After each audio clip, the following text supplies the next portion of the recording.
this B-17, the three of us all flew in B-17, so we think it's the greatest airplane that was ever built. About 12,500 of them were built. Half of them were lost either in accidents or in combat. Now, another thing, these fellas, because they aren't quite as handsome as me, they didn't show you any pictures when they were young men in the military. This is a picture of me when I was 19. I got my wings as an aerial navigator and my commission as a second lieutenant. And lots of people like to look at that. Don't you wish you looked like that, Parker? I won't dare tell us in front of the class. Well, let me tell you. Ooh, look at that. And I don't have a hat on there. That happens to be hair on top. Well, there were about 16 million of us in the armed forces in World War II. Mostly men. There were some females that did office work, and of course all the nurses were females. But most of the troops were male. 16 million of us. There are about 1,800,000 of us left. And I heard some very discouraging news the other day. I always thought we were dying at about 1,000 a day. It's now 1,800. So I suppose the statistics would say the three of us won't be around much longer. But as long as we're going to be around, we're going to keep kicking and putting on programs like this. And we are very appreciative that you would have us come and talk to you today. We love to do this, and thank you very much. World War II was the greatest human effort that's been ever undertaken in our country. While there were 16 million men and a few women in the military, there was a lot of work being done at home.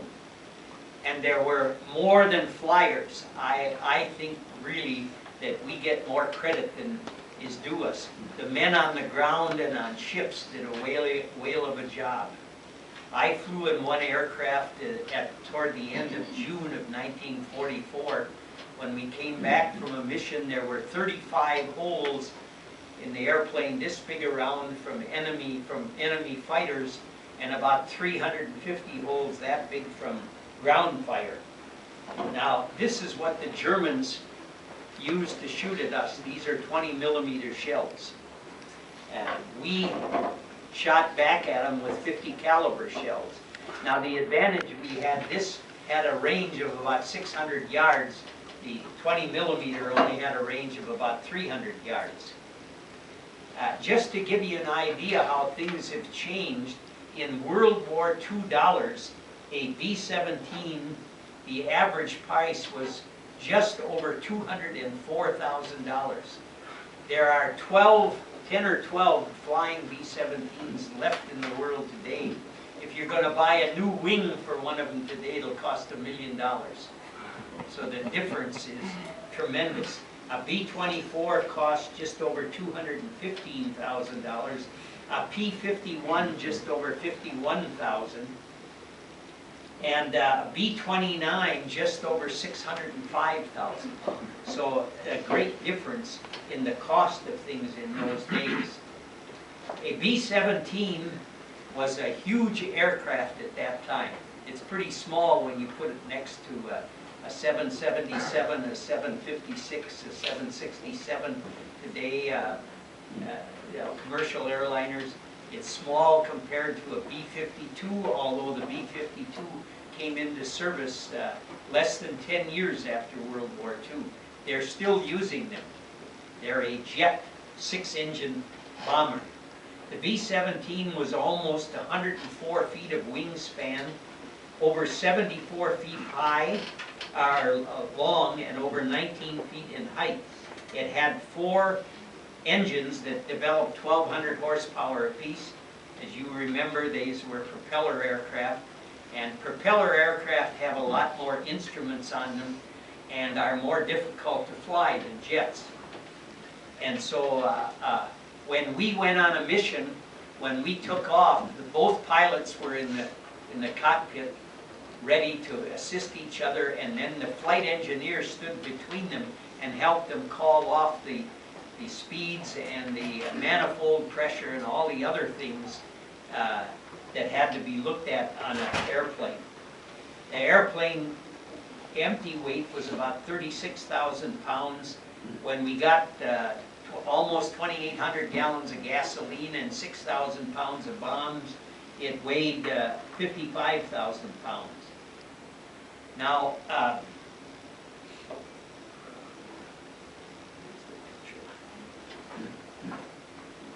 this B-17 was a marvelous aircraft. It had 10 men aboard.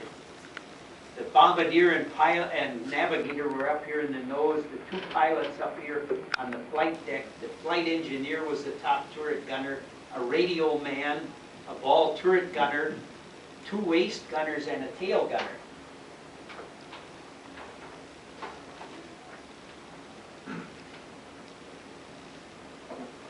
It had a range of about 10 hours. When you were in the air for 10 hours carrying a full bomb load to the target, and of course empty when you came back, you could fly about 10 hours. If you flew much more than that, you landed on vapors. There wasn't much gasoline left. Those engines really gobbled up the gas as you were on the way to the target, because you were climbing all the time, and you were also had a lot of weight aboard. I'm just going to tell you about one mission I flew. I started flying missions 10 days after D-Day on June 16, 1944, and I finished my 50 missions on September 12, 1944. Now, in the 15th Air Force, we got credit for 2 missions on some missions where we went further north than 47 degrees north latitude. And the reason for that is we were flying over the Alps all the time. And flying to the mission, to the target, wasn't usually so difficult because the planes were all in good shape. But coming home, if you were shot up, it was very difficult to get back over the Alps. And so on some missions, we got credit for a double mission. So when it sounds like, Parker, you flew 41, and I flew 50. Now, we weren't on a sortie on every one of those because we did get double credit for some of it. But I went on this mission to Budapest, Hungary in late June 1948. It was the first mission that we had fighter escort. How's our time? You've got probably about 15 to 17 minutes. Okay. We went to Budapest. We were scheduled to bomb at 23,000 feet, which would be about normal. We usually bomb between 22 and 27,500 feet. We were at 23,000 feet. There was a cloud level below us, cloud cover above us. The German 2-engine bombers were above the clouds above us, dropping bombs on us. The group commander decided, because we bombed by sight, couldn't see the target, so he decided to circle the target and go under at 13,000 feet. Well, circling the target took about 20 minutes, and we were in heavy aircraft, heavy what we call flat ground fire. Those were artillery pieces that shot either 88 or 105 millimeter, mostly, excuse me, 88 millimeter. An 88 millimeter shell is about this big around, and it's about this long, weighs about 30 pounds. It's filled with explosives, and then the other half of it is filled with junk, big pieces of steel and iron, and when that shell goes off, it spreads that all over the area. They were set to go off at a certain altitude, and the Germans always knew the altitude we were flying at because the hot gases coming out of the airplane caused what we called contrails. It'd be like the exhaust on an automobile when it's cold.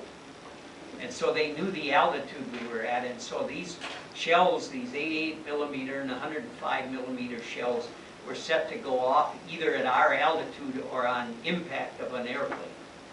Well, when we got over the target at 13,000 feet, we dropped our bombs, and we lost number 3 engine. Engines are, as you face forward in the airplane, are numbered from left to right. 2 on the left side of the plane, 2 on the right side. We lost number 3 engine. A shell hit it and knocked it out. So what they called feathering the prop, instead of the propeller being like this, they turn it like this so it doesn't have any air resistance. As we got off the target, we couldn't keep up with the rest of the group, and that's what the German fighters liked. They liked to catch they called us a cripple. We couldn't keep up with it. So we just got off the target, and 4 German fighters attacked us. 1 Me-109 and 3 FW-190s.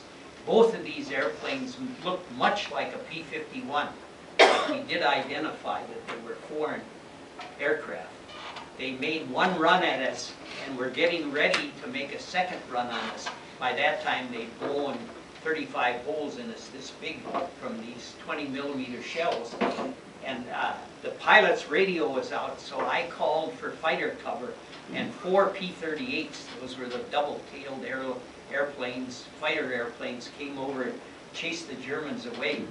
Now, while they were attacking us, the fighters were attacking us, they shot out number 1 engine. Number 1 engine was running okay, but there was a hole in the prop, and the prop doesn't run very smoothly, and the plane was just shaking. So the pilots had to feather that and turn it like this so it didn't give any wind resistance. Now, we're north of the Alps, and we're down to about between 10 and 11,000 feet. The highest mountain in the area on our route back was 11,700 feet, so we had to chart a course around that mountain with 2 engines, figuring that we would lose some more altitude. So I charted a course that we could skirt any of these mountains, figuring that by the time we got past the Alps, we might be down to 7,000 or 8,000 feet, because the plane couldn't hold its altitude with only 2 engines running. So we were able to get back. The marvelous thing about this, the ground crew had that airplane in 2 weeks ready to go again. They put 2 new engines on. They patched 35 of the holes that big and over 300 of them that big. And in 2 weeks that airplane was ready to fly. Now these men on the ground were terrific. The crew chief, that would be the fellow that supervised everybody that worked on that plane, told me about 30 years ago. He told me that on that, when we brought that plane back, he worked 56 hours without going to bed. And that's the kind of service that these men gave us. That World War II was a marvelous effort by a lot of people. The ground troops did marvelous jobs and had a great record for all the things they did, and that was true for the people who were on ships too.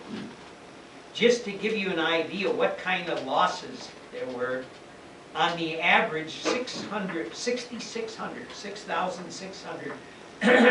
American servicemen died every month while we were in World War II. That would be about 220 a day. Can you imagine the media today if we had those kind of losses? They'd be pretty disturbed. There were 276,000 aircraft manufactured in the United States, and about 43,000 of them were lost overseas. That's a lot of losses, isn't it?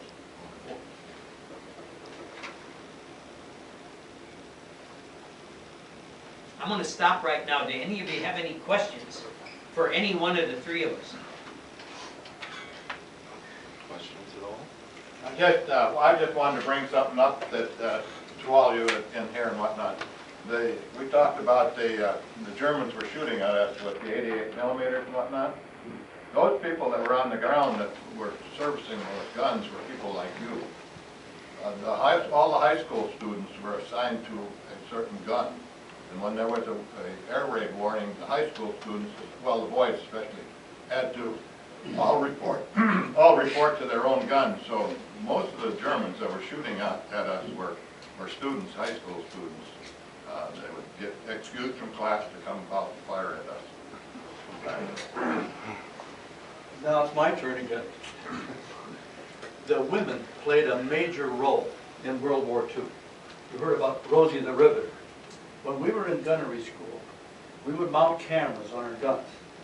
And women would come in AT-6s, which is a training plane that looks like a fighter plane.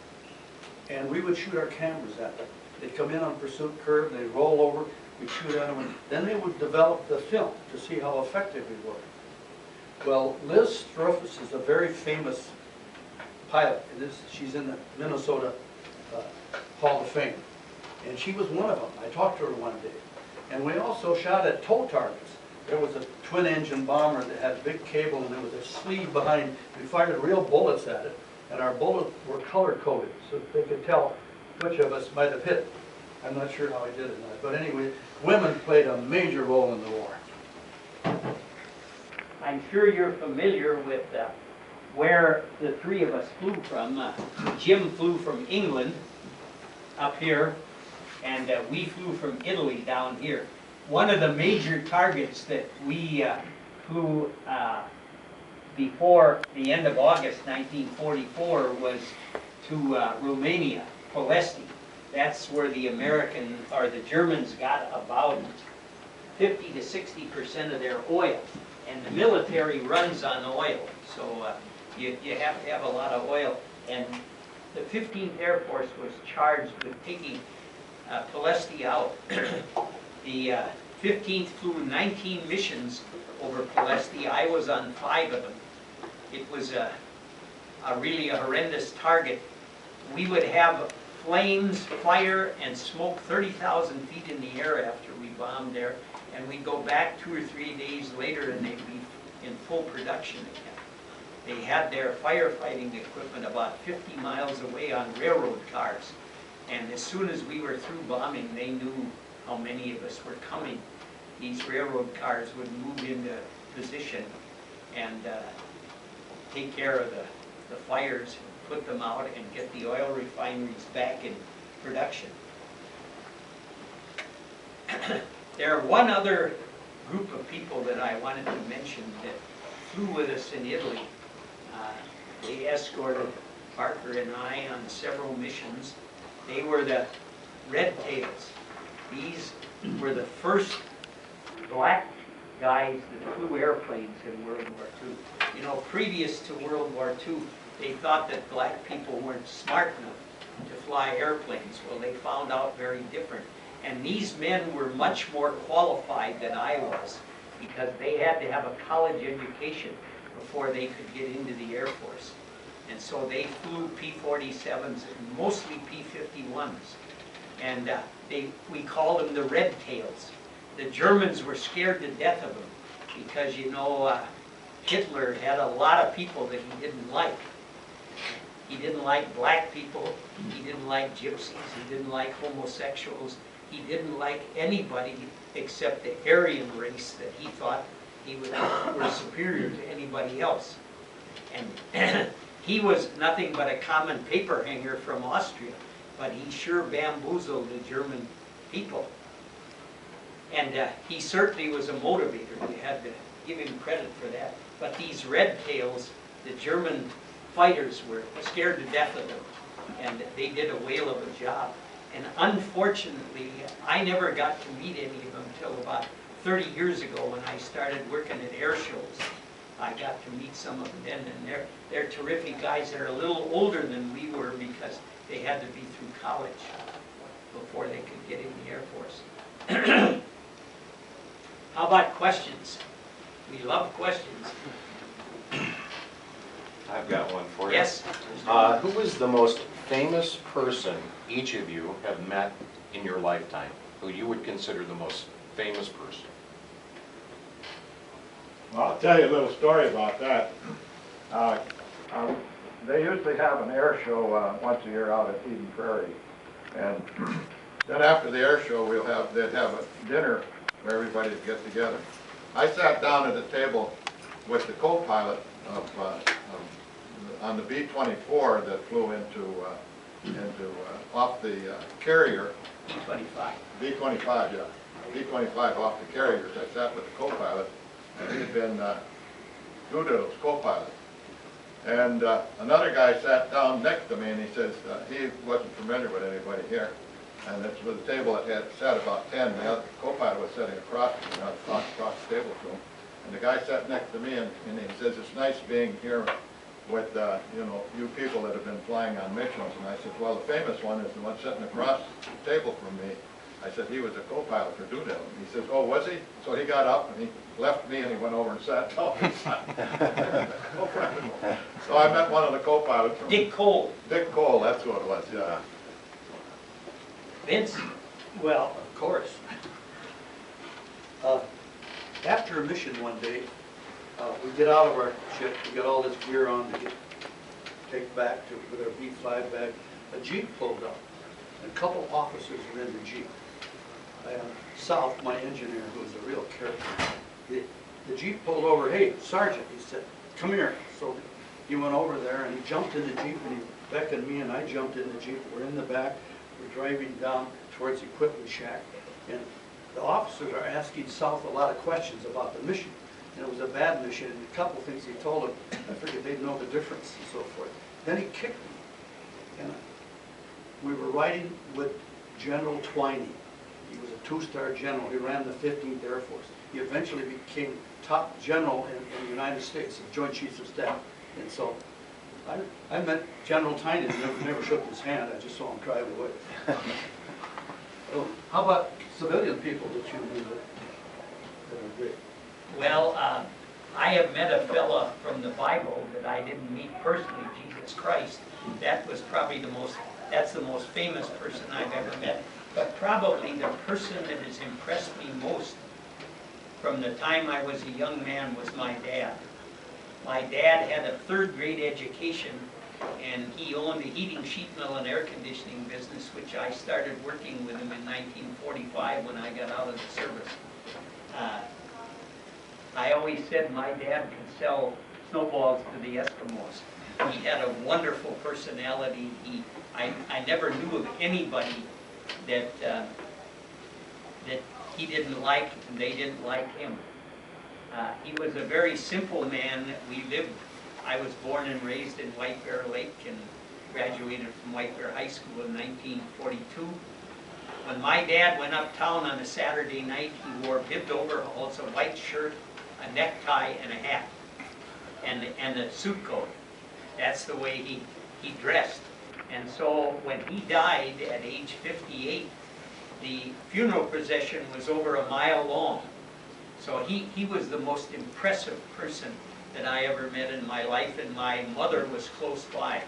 My mother would have made a good drill sergeant in the Marines.